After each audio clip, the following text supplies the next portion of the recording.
Is it recording? Yeah, it's on. I see it. Yeah, I think we're good. Alright, cool. I think that should be alright. So we agreed that we're going to record to get it off our heads. What we're doing. Yeah, because you've both been saying it for time. Yep. You started your channel a long time ago, isn't it? I was looking at it yesterday, right? And the first video I posted was the one I did at uni. Alright. 8 years ago, man. 8 years. Yeah. What's been the delay though? As in what? I don't know. I think a lot of it's just self-doubt. Okay. That's a nice one. That's nice.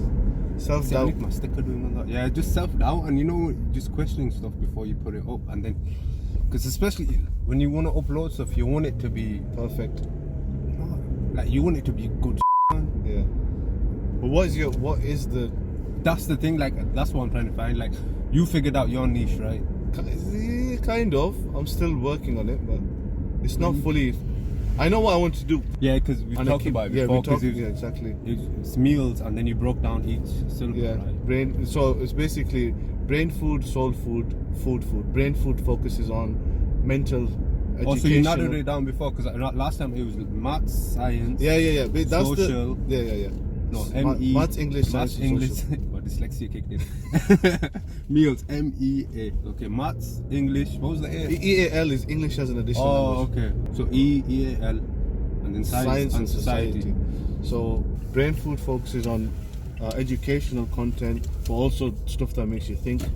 Soul food is basically like stuff good for the spirit. Could be a mixture of things, music, food, art, all that kind of stuff. And then food is actual food, healthy nutrition. It doesn't have to be healthy, it's just talking about food in general, stuff that I like to eat. So yeah, I've kind of got it fixed. I just need to focus on one part and just do it. That's it. So instead of focusing on all of it now, just do it. Because I've given myself a time. I said I'm going to do it over the space of 10 years. 1 year's gone, I've made so many mistakes. But it's a learning curve, right? Yeah, learning curve. I've learned a lot. I've got a lot of things that I did wrong. I dropped my phone twice, 2 or 3 times, cracked the screen, cracked the this. So, you know, I've learned a lot from it. And now it's just about fixing it. So focusing on what's going to be the most effective part in order to build a base and an audience. And I think the most important part is the educational content. It's me spending so much hours on the side trying to edit videos, and that's not my forte, should I say. That's something I'm just doing to try to pick up as a hobby. Put it out there. Yeah. I've learned from it as well. I've learned from you actually. You've taught me a lot of stuff anyway. But what's going to be your main outlet then? Is it going to be that YouTube or? No, see, that's the thing where it's confusing. YouTube is an outlet. Yeah. My main focus is going to be a website. Okay. And everything that I've been producing so far is to put on pages of that website. So in my head, I don't visualize YouTube. I visualize the website and what videos are going to go in which section of the website and part of the vlog. So it's like a vlog and a blog because I like writing. Well, it's right here, isn't it? Yeah. I like writing, but at the same time, it's easier to record. I guess things done a lot faster. Yeah. And sometimes you need to talk just to get it off your head. I want to talk about the journey or some aspect of it. But when you see on YouTube, it just looks like a random video. It doesn't look like anything in particular. Okay, UchiVision. Tell me, what is it? What's the vision? That's the issue before. Because when I started it, and the reason I did, because at uni I studied, my first degree was in media studies with cinematics, and I actually had a passion. Okay. Well, I still do. Yeah. For filmmaking and stuff. Okay. It didn't go with it the way I wanted. Okay. Well, to be honest, I should have put more effort into it. Personally, I don't think you pursued it as much. Because of the doubts. Like looking back, I should have took more initiative myself and started it. Just put it out. Like things like I'll have ideas, but then it's the process of executing them. And then what happens is, because you didn't execute one idea, you go on to another and another, and before you know not even that. It's like sometimes when you do it and then it doesn't come out the way you intended. Okay. And then you. Yeah, that's happened to me loads. Yeah. I've done that loads this year. I've basically I've made a few things, they don't come out the way I wanted, and that's why I was just clearing my laptop at yours. I've got a lot of stuff that I know I want to use it for a certain thing, but it didn't come out properly, and I don't want to let it go. I don't want to delete it and let it go because I've still got it in my head that this is what's going to happen. But from the last week's videos that we did, when I went downtown with you, all of my footage was rubbish. I didn't like it. But it being rubbish has taught me that, look, go back and fix this and this, but just don't use that footage. That's all it is. So that's one thing I've realized, that look, all right, you're gonna have bad days of recording and bad days writing and editing and all that kind of stuff, but so what? It's a learning curve. They don't have to see it. These guys don't have to see it, but it's there in your head and your background, and that's what you work on. Yeah, and it's part of the process. Yeah, I'll tell you one thing that I thought about on the way here. Yeah, is that, or not even on the way here. Even I think I was talking to my class about it, and I was saying, look, a lot of the times that you ask someone about something and they give you an advice, the reason why they say no or they give you a bit of negative advice is because you visualize the end point and you're trying to get to that end point, whereas they can't visualize the end. They haven't visualized the end, and they can't see themselves doing that journey. So what they do is, it's like going to a mechanic, right, whose focus is only on engines, and then saying to him, listen, what kind of spray should I use to get the gloss, or, to get this kind of shine? He's not going to know what to say to you. He'll probably just say, look, I don't see, he might try to advise you, but because he's not an expert in that, he might give you some bad advice, or he might just say, look, I wouldn't do it. Yeah, but on the same respect, that even if you go to a guy that knows it's not necessarily set in stone that his experience is going to be the same as yours. And then I think that's what leads to a lot of frustration with people at times, because like, oh, it worked out for so and so, they did this and this, and you sometimes follow the same pattern, but it might not work out the same way, and you're gonna be like, well, why isn't my end result like his?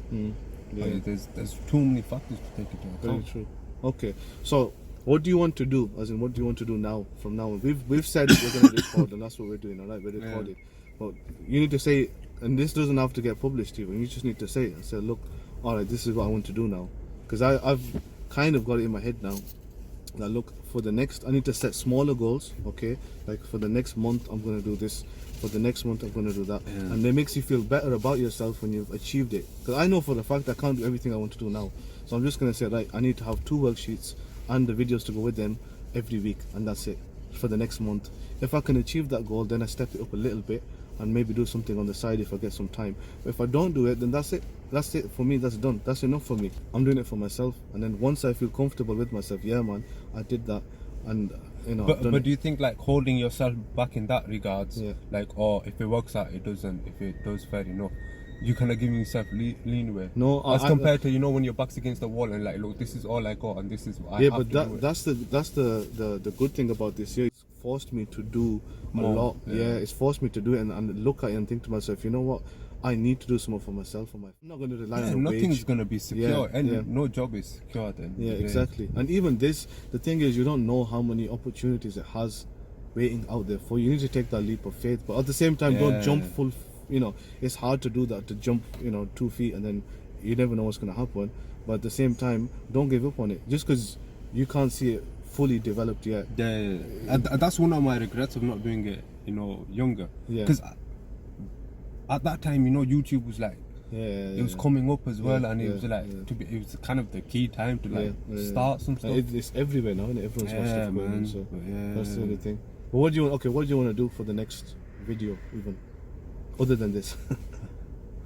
But I've been getting feedback on the videos that I already do, so normally now it's just like it's kind of like getting my editing skills and filming skills kind of like a bit more polished up and stuff. See, that's another weird thing, because you did cinematics, right? For the last year when I started the YouTube journey and stuff, right, all I kept hearing was cinematic footage and this, and this, funnily enough, is probably the video that I feel most comfortable recording. Is just sitting and talking, and it's raw footage. Yeah, and but that's the thing. Then it comes back to your point before about other people's expectations and what they're saying that you need to do, or you need to do this. But I think they kind of put it out a lot that you should record. No, a cinematic. Well, it's just making things look shiny nice and glossy. But then sometimes people don't want that. No. Especially if I'm doing a vlog kind of thing, right? I want it rugged and raw, uncut, like cocaine straight from Bolivia. Yeah, that's it. Old school rule shit, man. That's what you need. Even their first video, if you notice that, what's it, the mystery of chess boxing? That's raw as man. Even the protect your neck. It's got the recording. Which one was first? Mystery of chessboard, or I think the other one, protect your neck. The one where it's on the chessboard, innit? Yeah. And even what's his name? No, protect your neck's the other one on the outside. Which one's the one on the chessboard? That's mystery of chessboard. That's it. Yeah. And think about Stormzy's video. Which one? The one that he's the one we just started shut up. It just put a beat on and they're just in the car park doing it, and that's it. And then I mean, you got your jacket on, man. We could do some. We could do it now, man. Something like do that. it now. Shut up, bro. Jump, guy. Jump, Hush. Don't even do.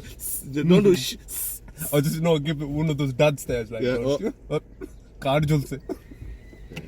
Right, we come for breakfast. So Yeah, know. well, Like, it's nearly 10:42. I set off at about 8:30. We've been talking. How long? 18 minutes. That's not 18 bad, minutes. you know. Right. It's just waffling. It is. Okay, stop. Now I'm joking.